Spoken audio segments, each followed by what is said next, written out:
Second hand smartphone खरीदना, भाई पैसे बचाने का इससे बढ़िया तरीका और क्या हो सकता है ना।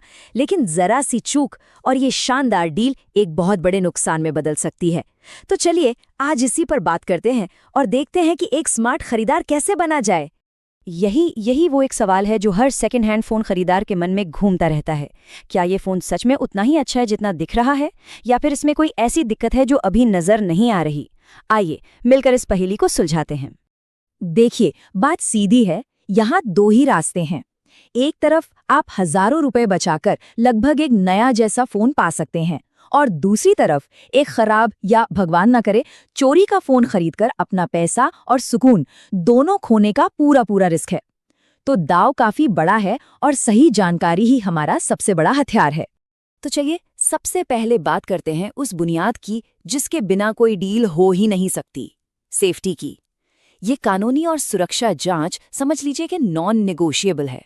डील में आगे बढ़ने से पहले ये स्टेप्स पूरे होने ही चाहिए। इन्हें नज़रअंदाज करने की गलती तो बिल्कुल भी नहीं करनी है। तो ये 3 जांचें हैं हमारी। पहली, सेफ्टी वॉल। हम IMEI नंबर से फ़ोन की असली पहचान कंफर्म करेंगे।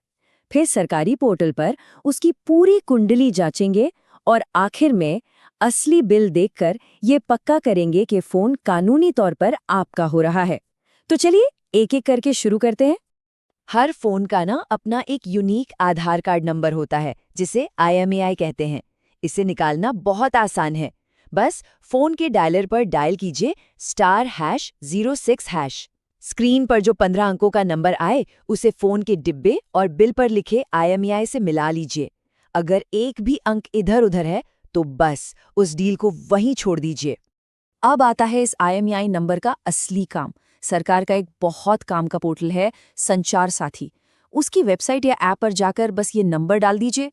आपको सेकंडों में पता चल जाएगा कि कहीं ये फ़ोन चोरी का या ब्लैक लिस्टेड तो नहीं है। ये छोटी सी जांच आपको भविष्य की बहुत बड़ी मुसीबत से बचा सकती है। देखिए, फोटोकॉपी या हाथ से बने कच्चे बिल का कोई मतलब नहीं है। हमेशा ओरिजिनल GST बिल पर ही जोर दें। यही वो कागज़ है जो साबित करेगा कि आप इस फ़ोन के कानूनी मालिक हैं। बिना बिल के फ़ोन लेना मतलब जानबूझकर मुसीबत मोल लेना है। ठीक है, तो कानूनी जांच हो गई। अब थोड़ा जासूस बनने का टाइम है। हम फ़ोन की बॉडी को बारीकी से देखेंगे ताकि इस पर पड़े निशान हमें इसकी असली कहानी बता सकें। यहाँ हमें 4 चीज़ों पर खास नज़र रखनी है। स्क्रीन को लाइट के एंगल में घुमाकर देखिए, कोई छोटा मोटा क्रैक भी होगा तो पकड़ में आ जाएगा। फ़ोन के कोनों पर डेंट का मतलब है कि फ़ोन गिरा है। कैमरा लेंस पर खरोच है या नहीं ये भी ज़रूर देखें, वरना फ़ोटो खराब आएंगी। और हाँ, चार्जिंग पोर्ट और हेडफोन जैक को तो बिल्कुल मत भूलिएगा।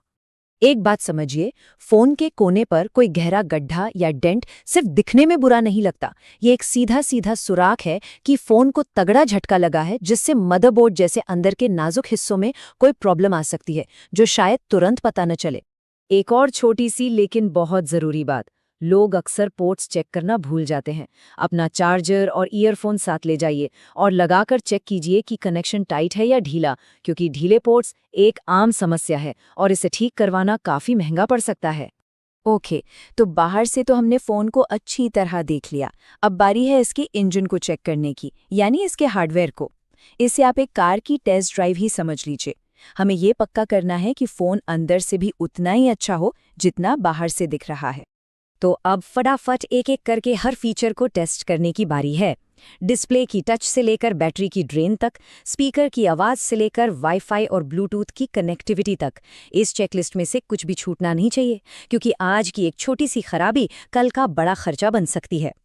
अच्छा, अगर एक पुराना आईफोन लेने की सोच रहे हैं तो ये नंबर, ये 80%, इसे दिमाग में बिठा लीजिए। करना क्या है, सेटिंग्स में जाइए, फिर बैटरी, और वहाँ बैटरी हेल्थ चेक कीजिए।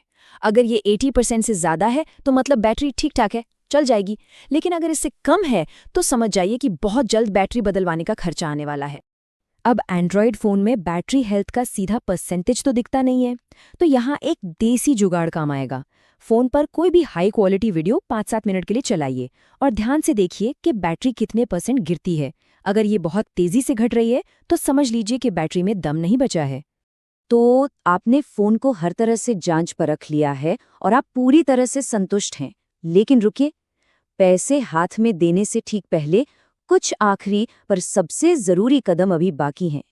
ये 2 काम आपको बेचने वाले के सामने ही करने हैं। सबसे पहले उनसे उनका गूगल या iCloud अकाउंट हटाने को कहिए। अगर ये नहीं हटा तो फ़ोन आपके लिए एक डिब्बे से ज़्यादा कुछ नहीं है। दूसरा, उनके सामने ही फ़ोन को फैक्ट्री रीसेट कीजिए। इससे उनका सारा डेटा हट जाएगा और फ़ोन सॉफ्टवेयर के मामले में बिल्कुल नया हो जाएगा। अब सवाल आता है कि खरीदे कहाँ से। देखिए, अगर किसी से डायरेक्ट खरीद रहे हैं तो हमेशा किसी पब्लिक जगह पर ही मिलें, जैसे कोई कैफे या मॉल। वहीं दूसरी तरफ कैशफाई या Amazon रिन्यूड जैसे प्लेटफॉर्म से खरीदने का एक बड़ा फायदा है। आपको 6 से 12 महीने की वारंटी मिल जाती है। ये एक बहुत बड़ा सेफ्टी नेट है। चलिए, हमने लगभग सारी बातें कवर कर ली हैं, लेकिन जाने से पहले एक ऐसी प्रो टिप जो आपके इस पूरे चेकिंग प्रोसेस को और भी आसान और फुल प्रूफ बना देगी। ये एक छोटी सी तैयारी है लेकिन बड़े काम की है। अपना पावर बैंक ले जाने से आप तुरंत चार्जिंग पोर्ट चेक कर सकते हैं कि वो काम कर रहा है या नहीं, और अपना सिम कार्ड डालकर आप फोन में नेटवर्क आ रहा है या नहीं, कॉल लग रही है या नहीं और इंटरनेट चल रहा है या नहीं, ये सब तुरंत चेक कर पाएंगे। तो अब मुद्दा ये नहीं है कि सेकेंड हैंड फोन खरीदना चाहिए या नहीं। असली सवाल ये है कि इन सब जानकारियों के साथ क्या आप एक शानदार डील ढूंढने और एक वाकई स्मार्ट खरीदार बनने के लिए पूरी तरह से तैयार हैं?